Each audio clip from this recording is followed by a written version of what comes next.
how to handle feeling defeated or embarrassed on a public outing. Example, she had a dog, did a few public outings with. They were great, but did the final one, and it was like week one. No focus, blowing off everything, and extreme vocalization. I've just started your podcast, so if you've touched on these topics, I'll get there soon.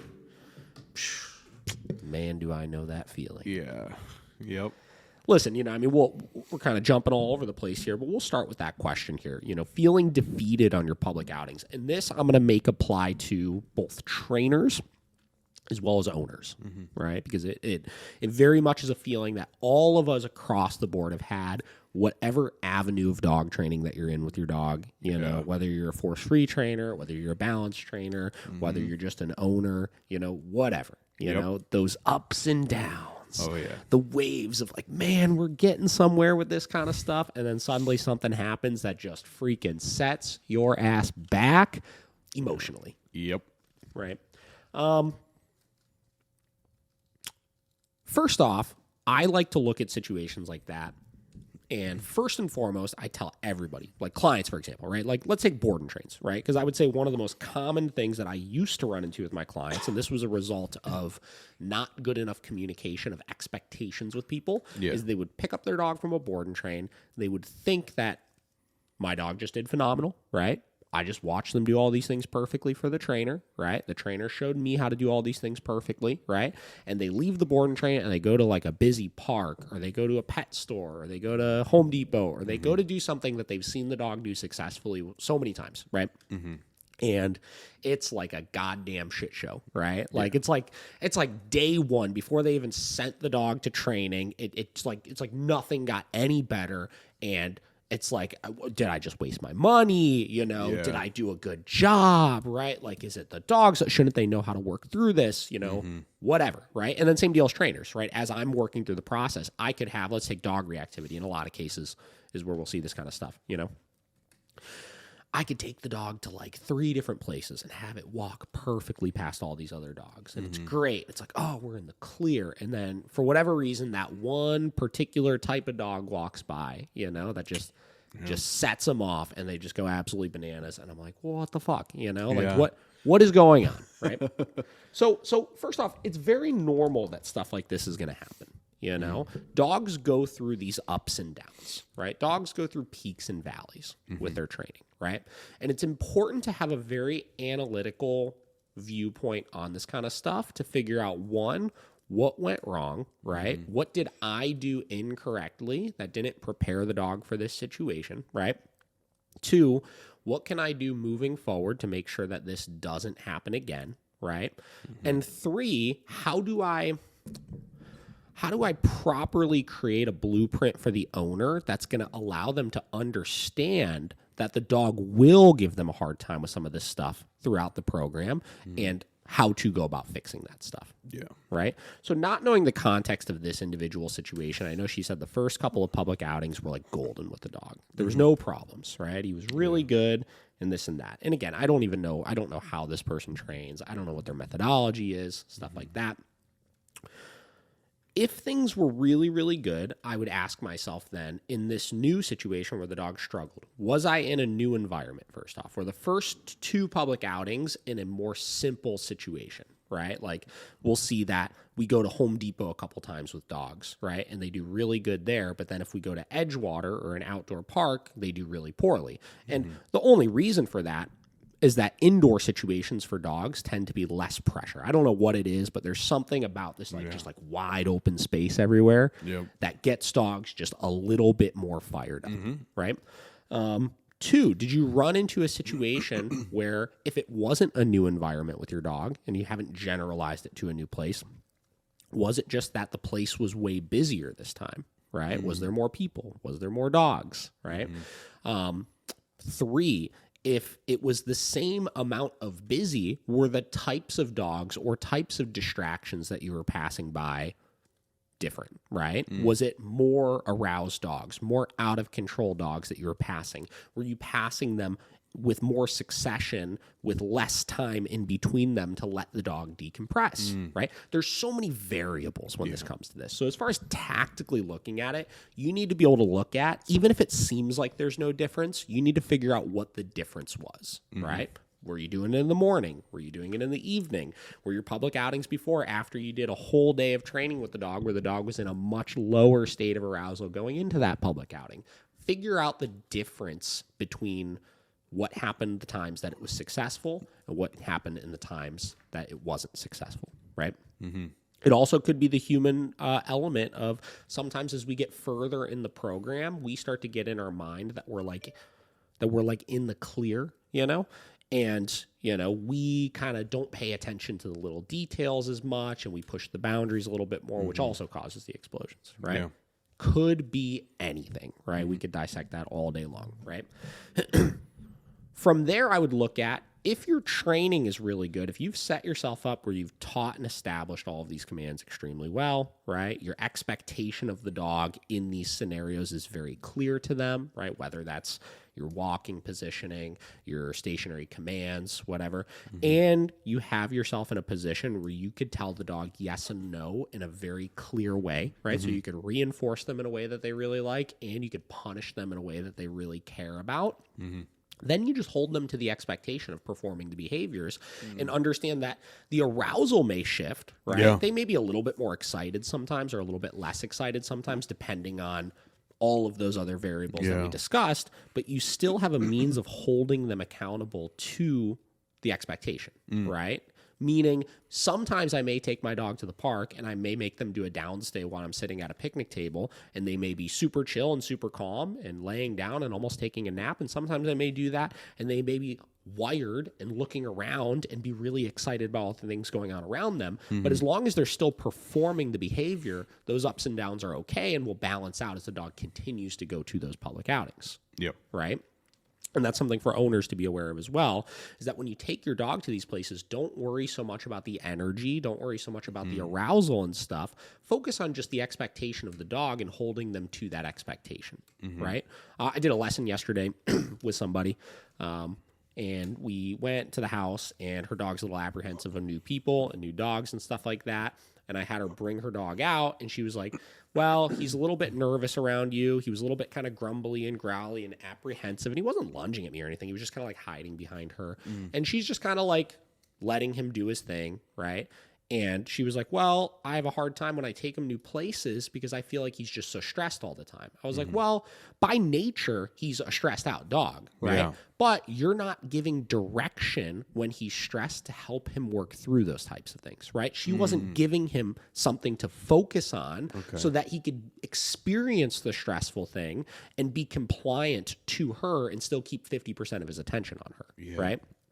So you want to look at all these different variables, right? And you want to give your dog really good direction in these places using those commands and using that communication system you have in place so that ultimately they could experience these things and the stress or the arousal may come in and out, but they're still keeping 50% of the attention on you. And that's my only expectation. Can I get the dog to perform the things I want so I can put them in these situations so that they can experience all of the changing variables as they go through them and over time balance out and become okay with that kind of stuff?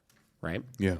So long about way of saying it's normal. Stuff like that is going to happen, but you got to look at, was your training rock solid enough with the dog where your communication was in place where you could hold them to the expectation?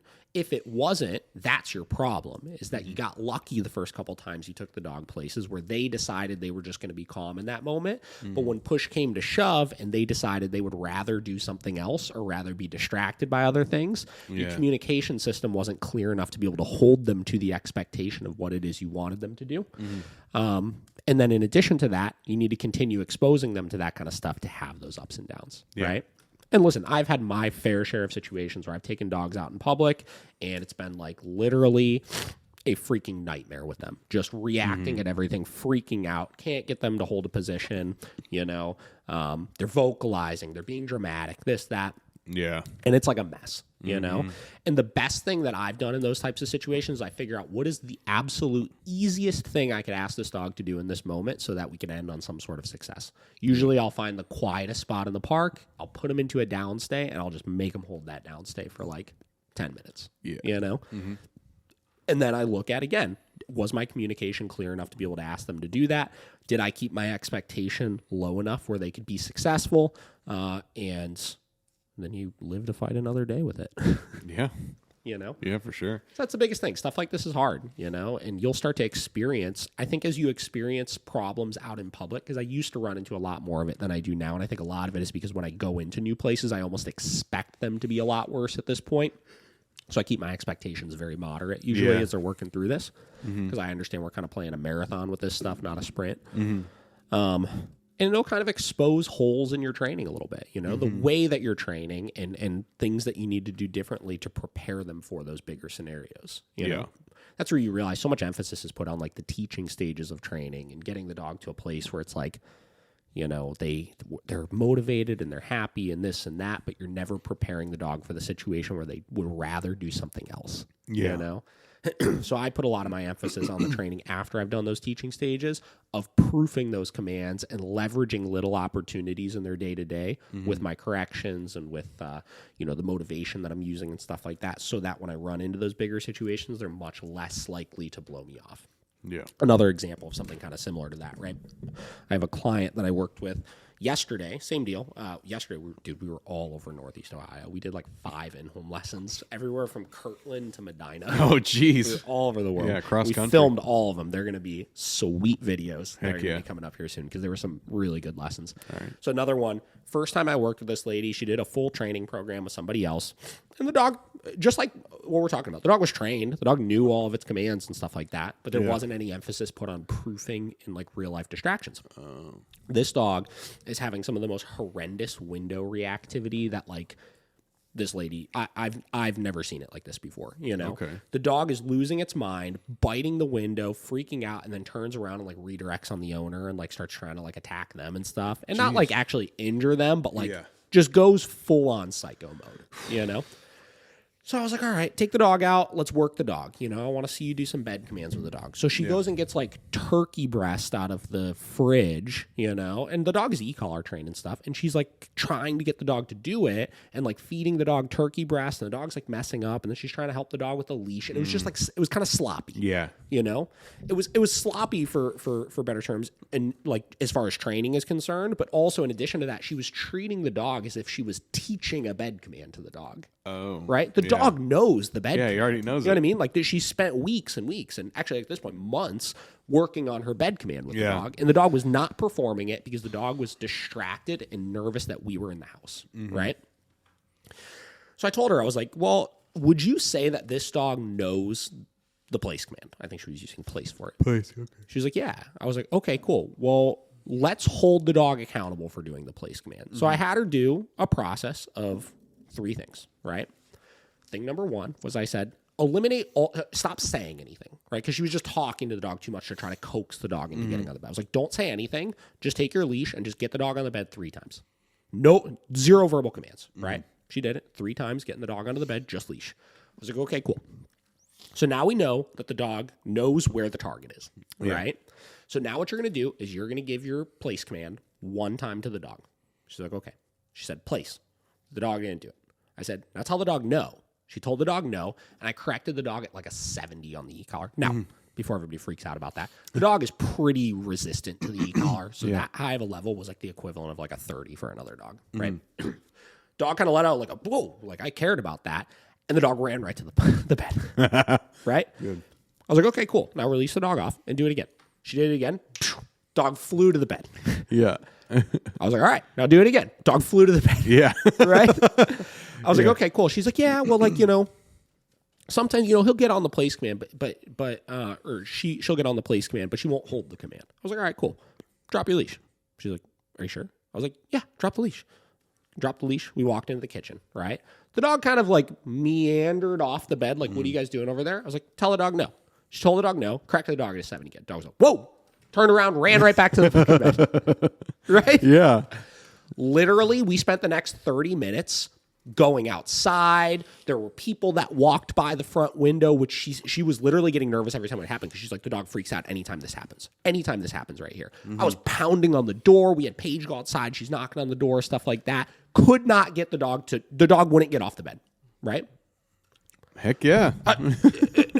So I explained to her, I was like, we didn't fix this problem. I'm not saying we fixed this problem, but what we did was because her other thing was, well, when the dog starts doing this behavior, she's like, I'll correct at 100 and it doesn't do anything. I was like, yeah, well, how are you doing it? She's like, well, I'll start at like a 30 and then go to a 40. And then go to the typical push the dog up. And then in addition to that, that's the only time she corrects the dog at that motivating of a level. Right? So she's losing all these other opportunities where the dog's reacting impulsively to its fear or its anxiety in just its day-to-day life.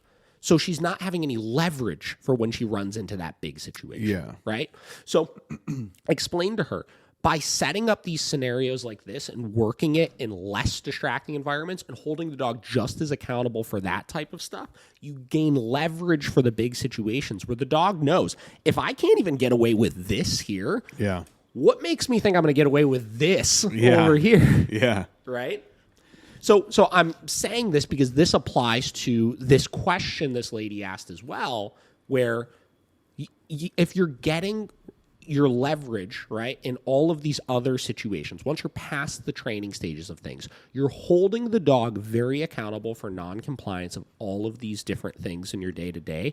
When you go into the bigger situations, you're going to have the dog in a much calmer state of mind, right? Yeah. And that's what people miss with training, is they don't move to those teaching stages. Or sorry, not the proofing stages of things. Yeah. So, long about way of saying it's normal. Reevaluate what was different about that situation than your other times, and then reevaluate, have you moved successfully into the proofing stages with your training so that you're preparing the dog for those distracting environments.